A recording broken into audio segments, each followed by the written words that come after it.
Assalamu alaikum tuğanlar. Efirde bölüşüp ketesiz tuğanlar. Bugünkü efirde tuğanlar efirde bölüşüp ketemiz.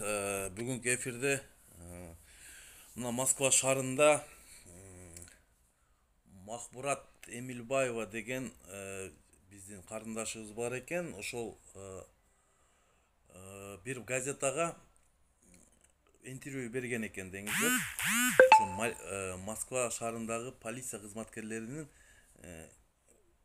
көпөстүгүн ошол баягындай кылмышка барган адамдар экен да, ошо полициядагы ошол жөнүндө интервью берип койгон экен. Бир новая газетага ошондо керек.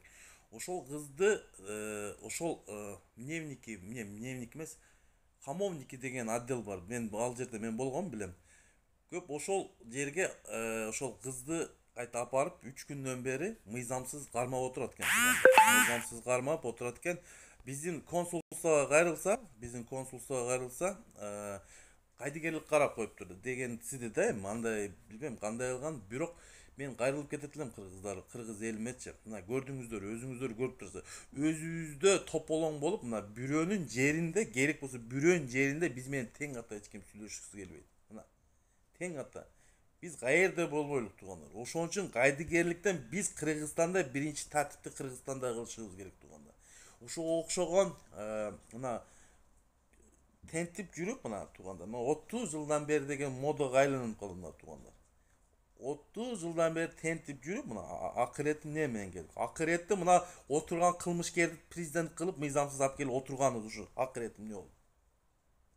Бизде кыргыз элинде качан гана тартип, закон орнойт. Экономиканы ойлой турган адам жок. Только баягы кызыл кекиртекти өз жанын ойлогон биздин чиновниктер келип калды тугандар. Только өзүн ойлойт. Элди никогда ойлогон эмес тугандар. Мен айтып кетейин. Ошо мына 6-чы президентпи мыйзамсыз, бул да кыйратпат. Мен айткан, башында айткан, бул кыйраткан, кыйраткан адам мына толук кандуу ишке кирише элекмен, ол боло элекмен, ол кыла элекмен, мына 2 ай бергиле, 3 айда результатты көрсөтөм, 6 айда көрсөтөм, мына 1 жыл көрсөтөм. Бул Садыр Жапаровго 1000 жыл берсең дагы толк жок, качырды, тулпар деп кыйналып атабыз азырчы, ошонтчу. Качыр никогда тулпар болбойт, мына көзүңүздөр көрдүңүздөр. Мына тентип жүрөбүзбү? Дагы эле тентибиз, дагы 40 жыл тентибиз мына. Биздин өзүбүздүн кайдыгерчилигибизден тугандар. Биз качан гана кыргыз эли ойгонобуз. Мына мен чарчадым, мен мына күздө мен барам, Кудай кааласачы. Не болсо да барам. Камай, мага разница жок. Мен лично өзүм барам Кыргызстанга. Мен лично. Мен кызык уруп да ойнобойт. Мен ушу Кыргызстанга барам. Кандай болбосун. Ушул мыйзамсыз президент болобу, мыйзамсыз эмес болобу, мага кызыгы жок. Кыргызстанда тартип орнолуш керек тугандар. Акыйкат келиш керек. Баягы уруулар камалыш керек. Мына азыркы эл көзүнө камап отуруп атпайбы азыр 1 ай 2 ай камап. Бул артисттик нерселер өтпөйт тугандар. Мен буга ишенбейм. Себеби Райым миллионду деле камалат деп 2 айдан чыгарып жүрдүм. Көзүңүздөр көргөндөй. Туурабы? Камчы Колбаевди 1 ай отуруп, 2 ай отургандан үй камагына чыгарып койду. Керек болсо ушу Камчы Колбаевга, керек болсо Райым миллионго АКШ мамлекети бизге 5 миллиард доллар берем деди. Ошолар бизге бере турган болсо. Ошондо азыркы мыйзамсыз президент, мыйзамсыз ажо бербей койду. Буну эмне деп түшүнсө болот? Эмне деп түшүнсө болот? Бул деген ошо кылмышкерлерди тарабын талашкан адам болуп эсептелет тугандар. Эми мен сиздерге айтып кетейин тугандар. Мына көзүңүздөр көрүп атасыздар. Биз Кыргызстан мамлекети качан гана мыйзам таласына кирип, мыйзамдуу президент алып келбейинче, ушинтип мына Баткен окуясына окшоо көп болот. Көзүңүздөр кече Баткенде 36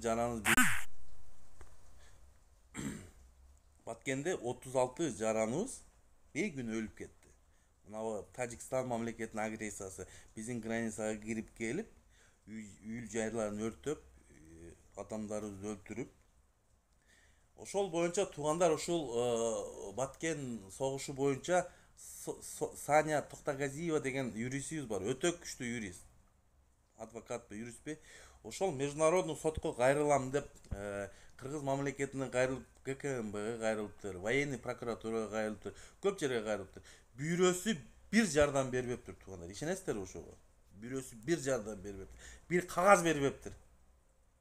Бул да бир нерсени түшүндүрөт, өзүңүздөр билесиздер туугандар. Себеби ал жерде болгон окуяга мына түздөн түз жеке башы менен азыркы мыйзамсыз президент жооп бериш керек. 36 жараныбыз өлдү, өзү жооп бериш керек. Ошо боюнча биз унута элекпиз. Ол элди алаксытып туруп, кумтөрдү ойлоп табышты эле, о кумтөр өтпөй калып, дагы бир нерсени ойлоп табышты эле. Мына туугандар, мен ачык айтам, корко турган жери жок. Эми дагы бир нерсе кылып айтып кетейин туугандар. Мына 10 күндөн бери, мына 13 күн болуп калды, Инан Арканды табыш элек. Инан Арканга ким кызыктар? Ким кызыктар? Эмне үчүн биздеги Кыргызстан мамлекетиндеги чыныгы оперлер бар туугандар. 2 саат 1 айда эмес 3 саатта таап кое турган оперлер бар. Эмне үчүн мына ГКМБ кызыктар эмес? Эмне үчүн прокуратура кызыктар эмес? Өзүңүздөр билсеңиздер, ушул жерде суроо жаралып атат да туугандар. Өзүңүздөр билгенде Инан Орхан Инанды бул фетүчүлөр деп баягы Сапат деген лицей бар. Эми ошонун баягы Түркия мамлекетинде өзүңүздөр билесиздер. Бул ошол Сапат деген ошол фетүчүлөрдү баягы террорист кылып жаман көрсөтүп койгонда. Мен оюм боюнча өзүм жеке оюм бул мүмкүн. Буга ошо Турция мамлекети кызыктар. Эми ошол Турция мамлекети кызыктар болгондой, ошол маалда именно ошол маалда Садыр Жапаровдун Турцияга баргандыгы туугандар. Инан Арканын азыр каякта? Эч ким билбейт туугандар. Ошо кичинекей Бишкек шаарынан таппагандыгы мага өтө мындай кызык да. Түшүнбөйм. Инан Аркан Бишкекте болсо табылыш керек эле туугандар. Буну мен жеке оюмча туугандар, ошол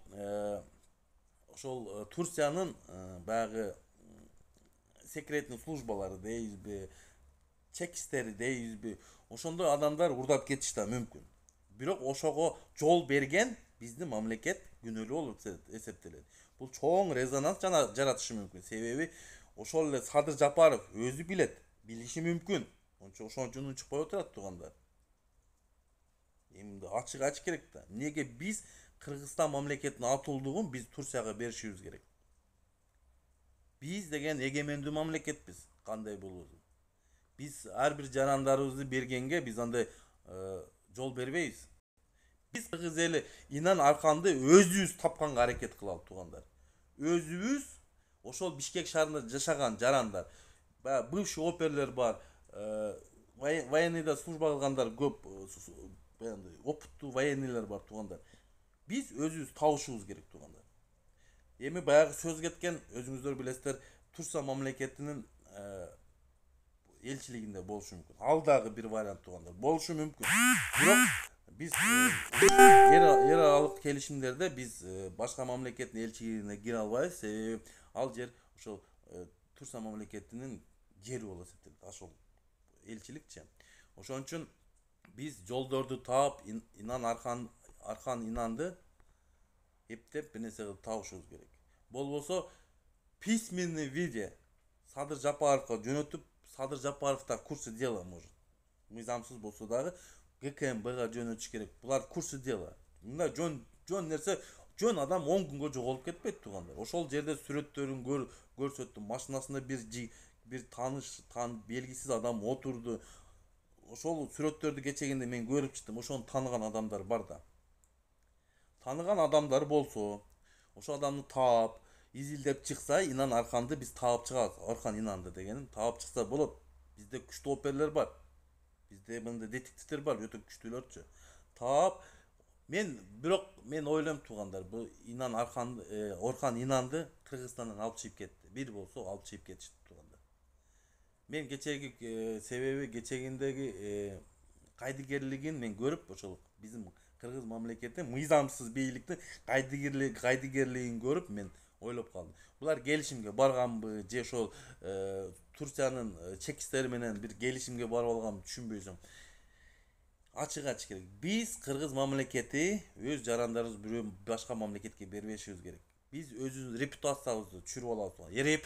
Репутациябыз түшкөн дагы бир жолу ниже плинтуса түшүп калышы мүмкүн. Себеби биздин репутациябыз качан түштү? Мыйзамсыз президентти тандаганда түрмөдөн алып чыгып алып шайлаганда ошондо түшкөн репутация. Ошон үчүн бир да мамлекет биз менен тең ата сүйлөшкүсү келбейт туугандар. Ошол туугандар. Кече көрдүңүздөр өзүңүздөр ошол Турцияга барган жеринде, ошол жерде бир баягы протокольный деп ошол биздеги ошол ак үйдө иштегендерге айтып кетет элем, бир ошол абаңарды кичине үйрөтүп койсоңор, маданият, этика, сетика деген нерселерге үйрөтүп койсоңор, баягы протокольный кандай болот? Адамды уят кылбай, жоонуна чаптырбай. Ошон үчүн туугандар, мына кайдыгерликчиликтин ушул малы ушу азыр ушуга чейин келди туугандар. Мен ошол бүгүн эфирди азыр аяктап атып, азыркы биздин консулствого кайрылып кетет элем, биздин посольствого кетет. Мына Махбурат Эмилбаеванын ишин жөн калтырбай карап коюш керек туугандар. Себеби мына 3-күнү мыйзамсыз карматуу. Сотко алып барган экен, баягы неповиновение сотрудников полиции, анысы өтпөй калыптыр туугандар. Бул кайсы мамлекет болбосун, баардык жерде мына бывший СНГлардын баардык жеринде ушундай. Себеби биз союз малында калып кеткен система, ошон үчүн баардыгы окшош болот туугандар. Бул Россиянын деле полициясы Кыргызстандыкы кандай болсо куту ошондой туугандар. Кайдыгерчиликтен буларда ошондой көп жарандары, көп жаракат ушуп именно полициячылардан жейт. Ачык айтып кетейин. Эми өзүңүздөр көргөндөй, мына биз кыргыз эли качан ойгонобуз, качан гана Кыргызстан мамлекетине барып иш жумуштарды ачабыз, ошол экономиканы ойлогон эр азамат жок болуп атат туугандар. Эр азамат чыкса, ошо Кыргызстан мамлекетин мына толук кандуу ишке киреше элекмин деп 1 жыл болоюн деп калды. Октябрга 4 ай калды ашып кетсе туугандар. Бир результат жок туугандар. Мен бир результат ушу абаңар мына ишти кылды, кылып берди десеңер, мен таң калам ушу. Бир иш кылган жок туугандар. Ошон үчүн мен башын айткам, бул киши биз кыргыз элин алдады. Бул киши татыктуу эмес эле, бул лидер эмеспи деп мен канча какшап келдим. Мына ошол нерсенин азабын азыр биз тартып турабыз туугандар. Кыргыз эли тартып турат ушул нерсеничи. Мен бул кишине жеке жашоосуна аралашпайм. Бул кишинин саясаттагы мыйзамсыздыгын, президент болгондугун ошол боюнча сүйлөйм туугандар. Себеби мыйзам чегинде, мыйзам таласында деп канча айтып келем туугандар. Бизде эмне кыргыз 6,5 миллиондун ичинен түрмөдө отурбаган тазадан инсан 6,5 миллиондун ичинен бир түрмөдө отурбаган таза инсан жокпу бизде ошонун ичинен. Ушунча болбой кетип атса, ушунчалык түрмөдөн алып чыккан, түрмөдө отуруп чыккандарды президент кылгыңар келсе, өзүңөргө бир жерге ошо түрмөңөргө президент кылып алгыла ошондой адамдардычы. Биздин кыргыз мамлекетке татыктуу инсандар керек. Кыргыз элин камын ойлогон президент керек туугандар. Мен бул кишини билгемин. Ошол 1 жыл мурун, 4-8 ай мурун айткамын. Болбойт туугандар. Болбойт деп канча айтып келдим. Болбойт. Мына үзүрүн көрүп атабыз туугандар. Биз кыргыз эли ынтымактыкка келип туруп туугандар. Мына жаңы конституция боюнча биз эми мыйзамсыз алынса да жаңы конституция алынды. Ошол боюнча иштей турган болсок, жаңы конституция парламентский шайлоо да болуш керек, президентский шайлоо да болуш керек жаңыдан. Себеби жаңы конституцияда жазылган. Себеби бул мыйзамсыз президент эски конституция менен шайланып калды. Ошон үчүн туугандар, мен кыргыз элин чакырып кетип элем, кайдыгерчиликтен арылалы туугандар. Көздү ачалы туугандар. Көздү ачып, мына канча деген талада биздин кыргыз жарандарыбыз мына бейгүнөө мыйзамсыз ушу Москва шаарынын полициясы кармап турат. Кызыбызды, биз унчукпай отурганыбыз бул уже кайдыгерчилик туугандар. Кайдыгерчилик ушул нерсе, кайдыгерчилик. Бизди дагы тепселейт. Биз мамлекетибизге мыйзамсыз президент алып келип алдык мына. Баягы элдин пейилине жараша президент келет деген ушул туугандар. Пейилди да өзгөртүшүбүз керек туугандар. Пейилибизди оңдошубуз керек туугандар. Акча дегенде жөрмөлөп калдык. Акчадан башка баллуктар да көп туугандар. Мен дагы эфирди аяктап кетип атып, кыргыз элин чакырып кетет элем. Ушул акыркы күндөрү туугандар. Ушул кетишибизде туугандар, кыргыз мамлекетинен айрылып калышыбыз мүмкүн туугандар. Эгемендүүлүгүнөн айрылып калышыбыз мүмкүн. Өзүңүздөр билгендей, себеби эмнеге? Ошол эле мына Жергалаң шахтасын айтып кетели. Ушул Садыр Жапаров ошол Жергалаң шахтасын иштетип жүрүп банкротко учуратып, ошол жерде канча деген үй бүлөлөрдүн ишсиз калтырып, жок кылып Кытайга сатып кеткен. Ошондо ойлоп көрөлү туугандар. Бул киши мен айтып кеткендей президент эмес, мыйзамсыз бул. Мыйзамсыз келип калды. 2 жолу отурган түрмөдө отурган адам, мыйзамсыз адам президент боло албайт. Биздин закондо жазылган туугандар. Мыйзам чегинде айтканбыз. Мыйзамча соттолугу бар туугандар. Мына кайсы бир ишке кире турган болсоң, соттолугуң болсо ишке албайт туугандар. Соттолугу бар адам президент боло албайт. Мен ошону айтып кетейин туугандар. Мыйзам таласына киришибиз керек туугандар. Кеч боло электе мыйзам таласына киришибиз керек. Ошол. Саламатта калыңыздар. Мен дагы эфирге кирем туугандар. Аманчылыкта бардыгына арзанчылык болсун туугандар, кыргыз элине. Аманчылык болсун. Саламатта калыңыздар.